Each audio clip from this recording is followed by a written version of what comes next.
If you're alive, subscribe. I want to do a major shout out to JellyRoll. Um, he has been a pillar for Nashville, Tennessee, and just his music, reaches audience outside of. I think about this. I think about JellyRoll coming from the black community, and I think about him starting with rap and and getting to know this community, and now he's in a whole nother genre, a whole nother community, and he's making powerful music that we all can feel. It's not every day that I'm okay. Always, they always say this, and I do this, and I thank God for my friends to do it for me. They always say check on your strong friends. Check on the friends that you think never have problems. Check on the friends that got these jobs that's making 150, 200, 250K. Check on the friends that you think money makes everything okay. Check on the friend that has lost a mother, that lost a father. Check on those people, because we all go through something, and we try to keep, one thing I try to keep is a smile on my face.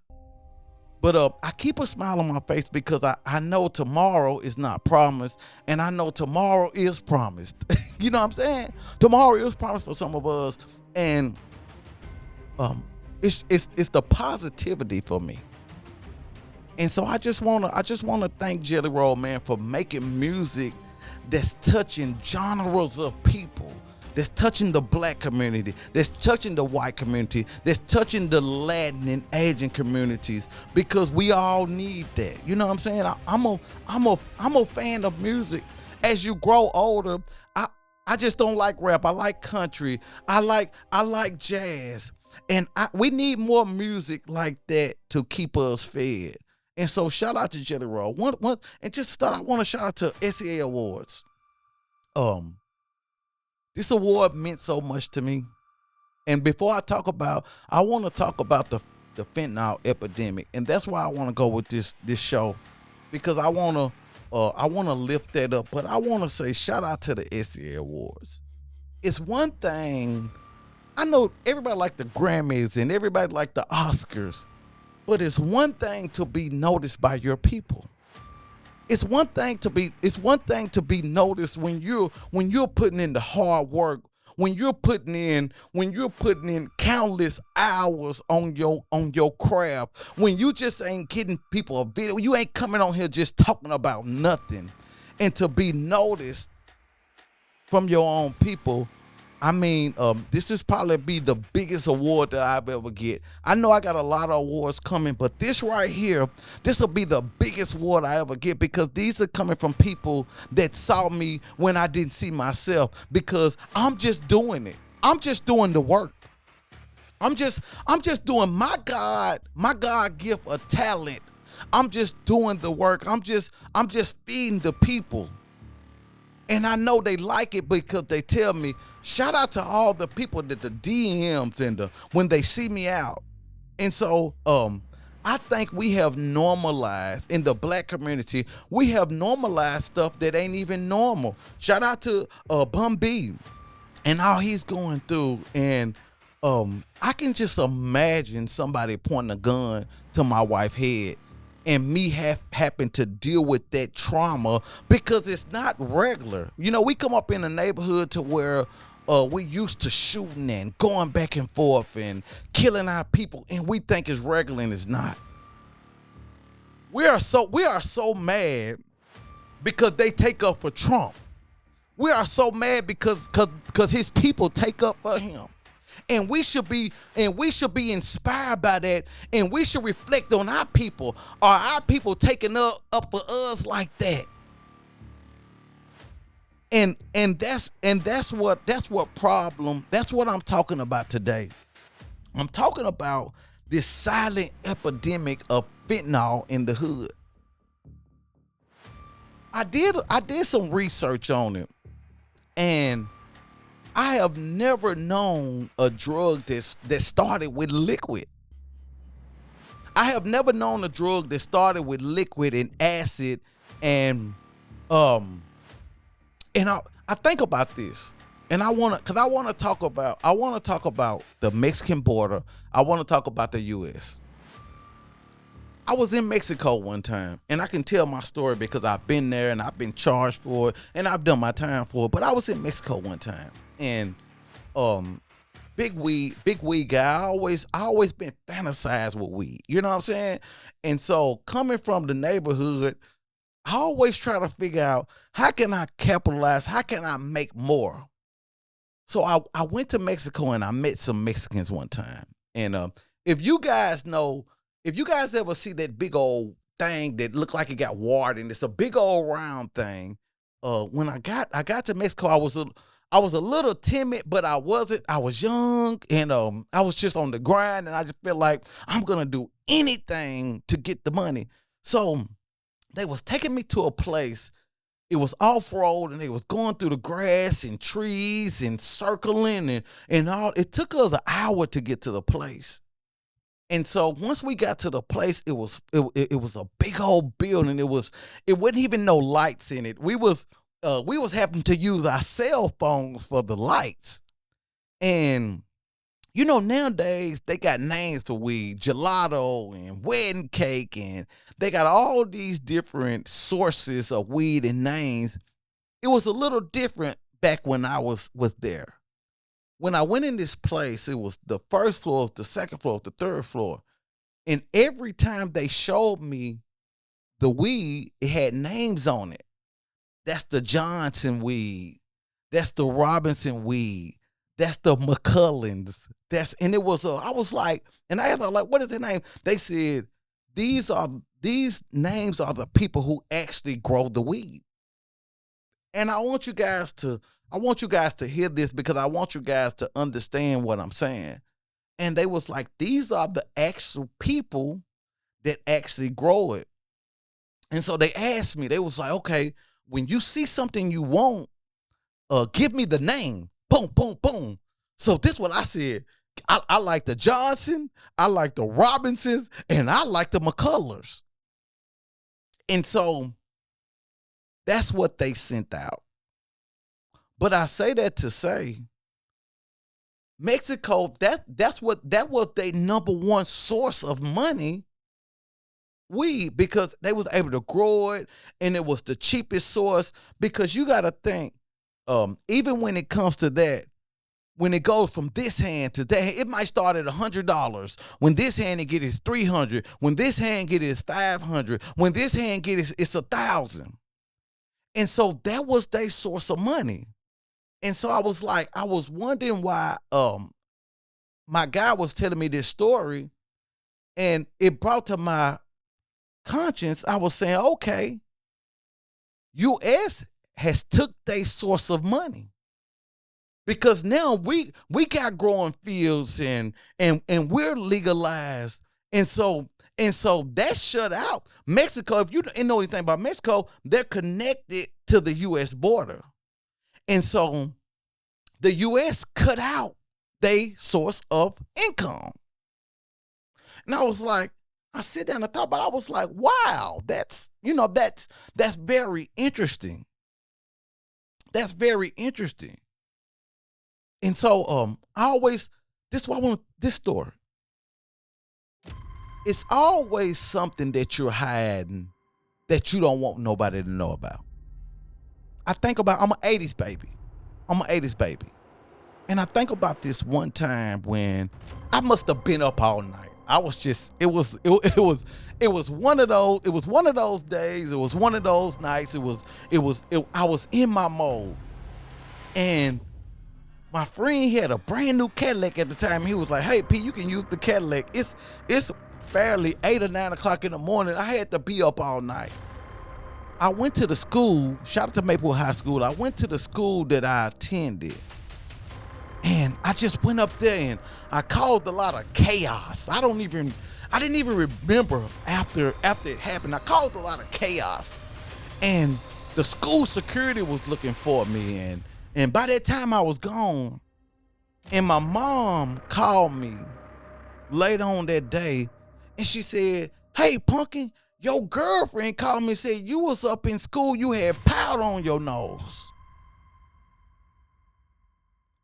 And I never been so embarrassed that moment, because the one drug that I was hiding from everybody, the one drug that I was Tony Montana, the one drug, I smoked weed and I did, but the one drug that I was hiding, it came out in one day. And I knew I wasn't supposed to be doing it. I was embarrassed by it. And so thank God that I figured out a way. I just at about after days after that, I just left it alone. You know what I'm saying? Because I always say, if you're embarrassed about what you're doing, quit doing it. If you embarrassed, quit doing it. And so it goes to the epidemic of this fentanyl. Shout out to Breonna Smith, a pastor in Nashville I love to death, and always been solid. Shout out to the South Side. But I was attending a funeral of a friend of mine, and he said something that's so critical in the Black community. If you had the same kind of family I did, everybody always said, don't don't what goes on in our house stays in our house. Once getting a little older, I understood that that's not okay. You know what I'm saying? And so I have sat and watched cousins. I have sat and watched friends. I have sat and watched that hospital bed of my people. First of all, I want to say this real quick. I have never saw a liquid. I have never saw us a liquid drug being okay. I watched videos, and I did my study on this, and this drug is coming from Spain. I mean, whenever you heard anything coming from Spain, and it's coming from Colombia, and it's coming from Mexico. But I thought about something that the Mexicans said. Once we took weed from them, they had to find another cheap drug to get to us. And so Mexicans said, well, we're sending you guys fentanyl, but you're sending Mexico guns. And so, yeah, we're killing you guys with fentanyl, but you're killing us guys because U.S. is sending so many guns down here. And so, I don't understand how we can sit and watch our people die and say, hey, don't say nothing, and not have our people aware of what's going on. And I know we all come from that don't say nothing. But no, it's time to start holding our people accountable. It's time to start really putting some help in the neighborhood. Like, it's cool. I love my platform. Is very refreshing. It's fun at times, and I have a lot of great guests. I just had some great guests, and it's okay to learn about you, and it's okay to learn about where you're going and the career, and I don't care how big of a guest it is. That's fine. But when are we going to start using our voice and start using our platform for this epidemic, something that's actually killing our people off at a rapid rate? And you got the Mexicans saying, yeah, we're sending this to y'all. They're in Mexico, they're using guinea pigs. They're actually using their own people to say, okay, we're going to put this out there. They'll put it out there, it'll kill 5 people, and they say, okay, this is strong. We're going to send it to the U.S. I don't know, this, whatever, it's crazy because now they're putting Narcans in schools, and because guess what? Because our kids is not educated that this drug is actually killing people, and it's not powder, or it's not weed. This is some actually you can take the wrong sniff and die. I have a friend, he was on the way to another friend's house, and hey, I'll be over there in about an hour. And next thing you know, he was dead. He just fell out. And so this drug, they say it was created in 1959 by a chemist named Paul Jensen. And I think they always say like, well, yeah, it was I guess it was created to get our people off of heroin, and I guess it was a medicine, a supplement for heroin. But it's damn if you do, damn if you don't. I understand what they say now. Oh, I had a person explain it to me, say it's like a monkey on your back. Okay, so I have to take this drug to feel good. If I don't take the drug, I'm down, I'm gagging, I'm throwing up, I'm dying. And like I said, it's time for us to start using our platform, a platform of spreading the word of what's going on. It ain't no more time for, oh, what goes on here stays here, and what happened to him. I want to know what happened to him. And I understand this might offend some people, because we all got them in our family. I got family members that has died. We all got them in our family. But what are we going to do to get our people some help? Are we just going to still not say nothing? Are we just going to let them come around and see that they on their deathbed on the drug they're doing and just not say nothing? I just don't think that's okay. And if I'm going to be the outcast, if I'm going to be the person to say, that's wrong, don't do it, you stupid, I want to be that person. I don't want to be that person that watched my brother die.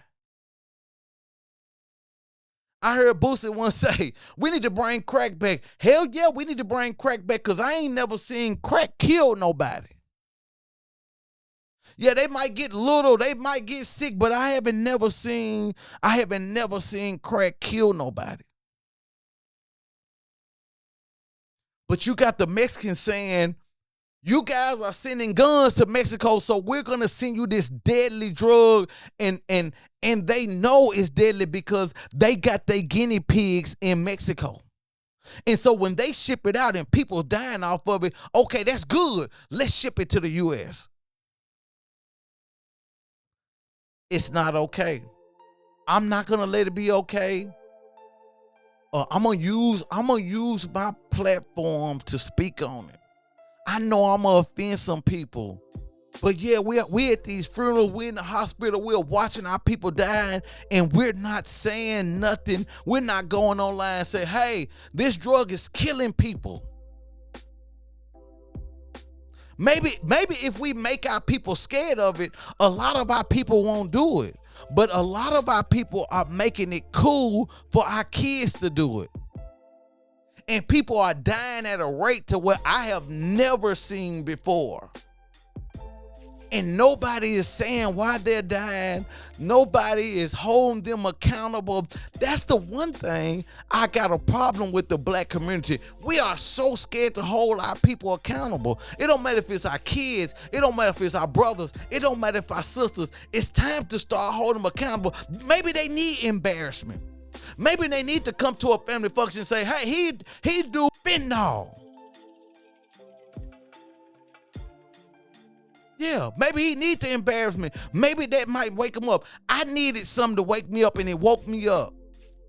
Everybody's not going to be strong like me and just stop doing it. Some people need help. Some people need to be criticized. And that's why I love JellyRoll's music, and I'm not okay, because no, I'm not okay with what's going on. I'm tired. It's so hard to feel sorry these days. It's so hard to feel bad when somebody died. It's just hard for me because I understand that he made a choice. The choices you make, that's what make you. The choices you make you. And if you choose to go down that path and you saw your brother die, I saw my cousin overdose 2 or 3 times before they had him on that life support machine. And as bad as we want to keep him on it and we want to see if he gonna make it, it ain't in God's will. We chose the path that we go down. It's time for us to stop blaming stuff that has gone on in our life, and we didn't even live through slavery. We didn't even live through that. We have freedom to do whatever we want to do, and I'm not gonna let our people choose fentanyl to live their life. I'm gonna speak up on it. And more platforms, the big platforms. Yeah, we bring all the negative stuff. We talk about Puffy and all this negative stuff on this platform when we're not getting on here and saying, hey, cut the fentanyl out. You gonna die. This is the one drug that I know that you're gonna die. I'm sitting here watching people do it, and I'm watching them deteriorate, and I'm watching them die within months once I find out that they're doing it. No, don't matter how long they've been doing it, I'm watching them die because I know why you died. Your family don't have to tell me. Your pastor don't have to say, don't worry about it. Nobody has to tell me what happened because I'm knowing once the silence hit, it's the fentanyl. And now it's time to hold our people accountable to not saying nothing. I ain't gonna rest well. I don't feel like your life should end at 40 or 39 or 40 or 50 because you choose to do a drug that's made from acid and all it's made from a liquid. So I'm not okay with it. And I'm going to use my platform and I'm going to speak on it. I know I'm going to offend some people because I know your brother, your sister, or your cousin died from it and you didn't say nothing. Yeah, you knew it. You didn't say nothing. And then you want us to be sad with you once they life over with. And yeah, we are grieving with you. We are sad with you. But we're also saying why you didn't hold him accountable while he was here. Or while she was here. Why you didn't try to get him no help? Because if you did, you wouldn't feel the guilt. Yeah, you feel guilty because you did nothing while they was here. Then you said, I wish I could have did something. You could have did something while they was here. You could have put it out there. I don't care if you put it out there on Facebook and Instagram. Hey, my brother is doing fentanyl. Now encourage him. Embarrass him. Do something more than not saying nothing. It's time to stand up. It's time to speak out on this epidemic because it's getting to a point to where it's critical and our people is really suffering. Our kids are suffering. Our kids are being born with it now because you have to keep doing it to feel okay. And so I'm going to speak on this issue and I'm going to speak on it a lot. I'm going to use my platform for more than just an interview. I love when somebody sit on that couch and I love it. I've had some mega interviews. I have loved them, and this is a refreshing place to me because once I go out there in the world and that attacks me and I gotta deal with this devil and I gotta deal with this person, I love to come back here and talk to you guys about some real issues. And this is one. And so if we don't start speaking up, our people going to keep dying. They're going to keep dying and they're going to keep dying. And we're going to have to take some fault to it. Because we watched it. We watched it go on. And so like I said, I'm going to be using my platform for this. Share this. Encourage your people. If you feel anything from what I'm saying, make sure your people get the feeling. Call somebody right. When you call somebody right now and say, hey, you need to stop, bro. You're going to die. How can we get you help? We ain't going to care once you die. We just not. We if that's just like saying, if you go down the street, they killing people down there. If you go down that street, you've been warned. And you've been warned now. If you're doing fentanyl, you're gonna die. You're gonna die a slow death. You dying while you're doing it. You're gonna die a slow death, and it's gonna come suddenly. Because these people from Mexico is saying they're sending it. They know it's deadly. They know it's the worst drug. It's the cheapest drug that they could ever make. And so we're putting this out there. If you're a live subscribe show, and we're gonna speak on it, and we can't care about your feelings because we're trying to save your life. If you're a live subscribe, share this, like this, and make sure you hold your people accountable for this epidemic in the hood, because it's hit our hood, and it's hit the hood hard, and we're saddened by it. But we have to stand on business. If you stand on business, everybody say, I'm standing on business. If you stand on business, stand on the business that's gonna save a family member. Stand on the business that's gonna save a friend. Stand on a business that's gonna save your brother. Feel this. If you're doing it, think about it, man. It's your time. You're next. You are next. Your time is coming. It ain't no way around it. This is not a weed. This is a deadly drug that you are next. The wrong sniff or the wrong needle, you next. And so we just gonna keep it out there here. If you're live subscribe, you can say what you want to say about me. I know what my talent and my God gift is. My God gift is to not letting the next person go down the path that I did. Because I know it's a real road. It's a real place where you're going that's not gonna end up good. We have normalized some things that's never been normal. And now it's time to stop it and speak on it. If you're live, subscribe, share this, like this, and hold your people more accountable.